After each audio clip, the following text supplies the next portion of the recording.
Welcome to the most magnificent story ever.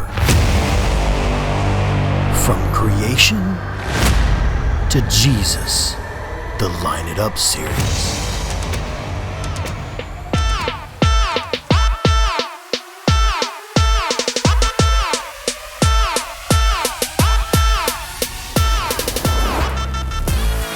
Hey guys, I'm Michael from eKids, and welcome to our Line It Up series. The whole church is doing this Line It Up series, so that's going to be really cool.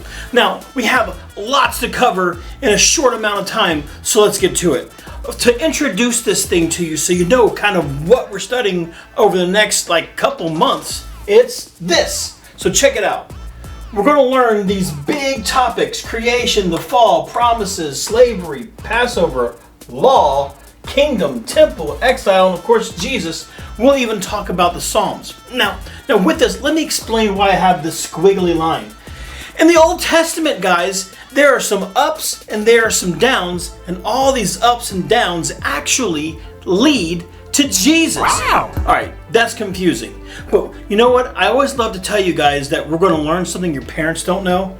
Check it out. You're going to learn something your parents don't know. Are you ready? Yep. You ready? All right, watch this. So God created the whole world, right? That's creation. Things were good. But then we messed up. So that's bad. Not good, right? But the thing is that God promised to help us. He gave us covenants, and a covenant's like a deal, shaking hands. It's like a deal. So God made deals with us to make things better. But guess what we did? We messed up. We didn't follow the deal. And we ended up in slavery. The Israelites ended up in slavery. Bad again. But what ends up happening is people turn their eyes to God. They begin following God again. And then He saves them. And they have the Passover, which is something we'll learn about how God saves His people. They end up crossing the Red Sea and being free again. And when they cross that Red Sea and they're free, God gives them the law, a bunch of rules and things. But for now, know that they didn't exactly obey the law that well, and things got worse. And instead of really wanting God to be their king, well, they wanted to have people as their king. So they created a kingdom, which some of that's good and some of that's bad.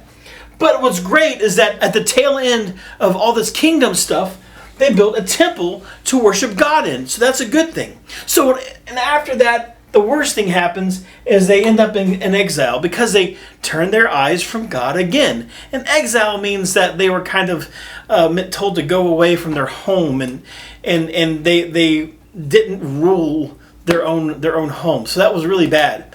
But later in the New Testament, we find the answer to all this.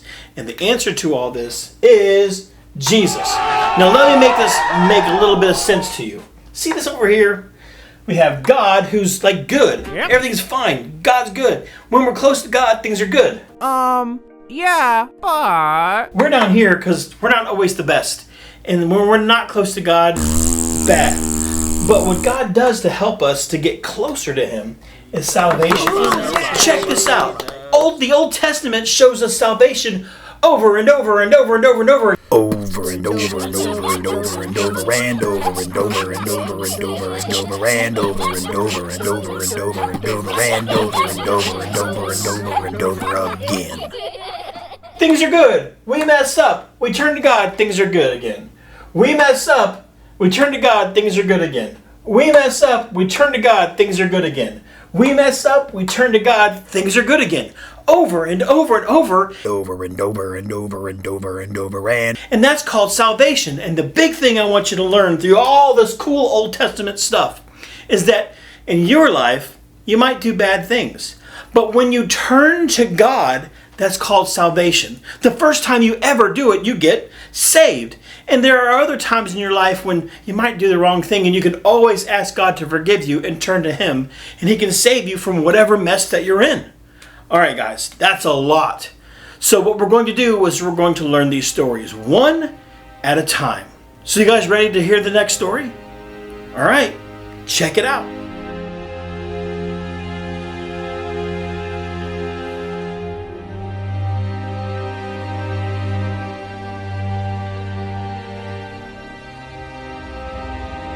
In the beginning, God created the heavens and the earth.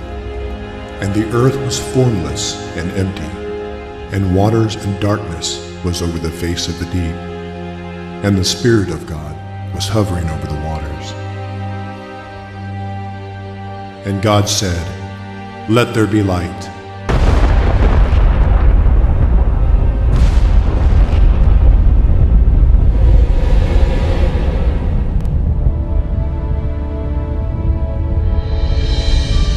And there was light.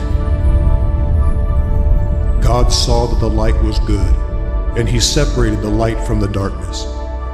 God called the light day, and the darkness he called night. And there was evening and there was morning the first day.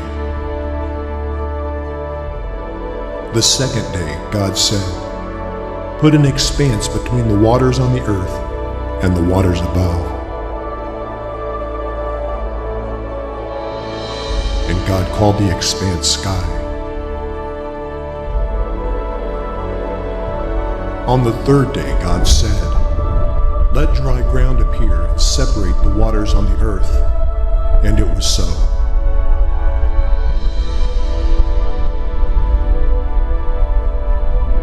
God called the dry ground land, and waters he called seas. And God saw that it was good.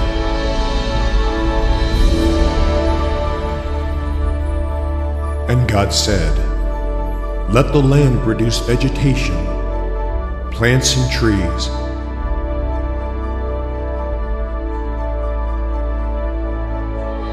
the land produced plants and trees bearing fruit according to their kinds. And God saw that it was good." The fourth day God said, "Let there be lights in the expanse of the sky to give light on earth." And it was so. God made two great lights, the sun to govern the day, and the moon to govern the night. He also made the stars and set them in the expanse of the sky. And God saw that it was good. On the fifth day God said, "Let the waters be filled with living creatures, and let birds fly above the earth across the sky." So God created the great creatures of the sea, and every winged bird according to its kind. And there was evening and there was morning the fifth day. And God said, "Let the land produce living creatures according to their kinds, livestock, creatures that move along the ground, and wild animals, each according to its kind." And it was so. And God saw that it was good. Then God said, "Let us make man in our image, in our likeness, and let them rule over the fish of the sea and the birds of the air, over the livestock, over all the earth." So God created man in his own image. In the image of God he created him. Male and female he created them. God saw all that he had made, and it was very good. And there was evening and there was morning the sixth day. By the seventh day, God had finished the work he had been doing. So on the seventh day, he rested. Well, sweet. This first theme was creation. And we just learned about the story of creation. So what I want you to think about today is, how does creation relate to Jesus? How does creation relate to Jesus? Well, I think Jesus and God are all the same, and Jesus was there with creation. And let's find out more next week. So you guys ready? I'm ready. All right. Love you guys. I'll talk to you next time. For now, bye. See ya. The most magnificent story ever. From creation to Jesus, the Line It Up series.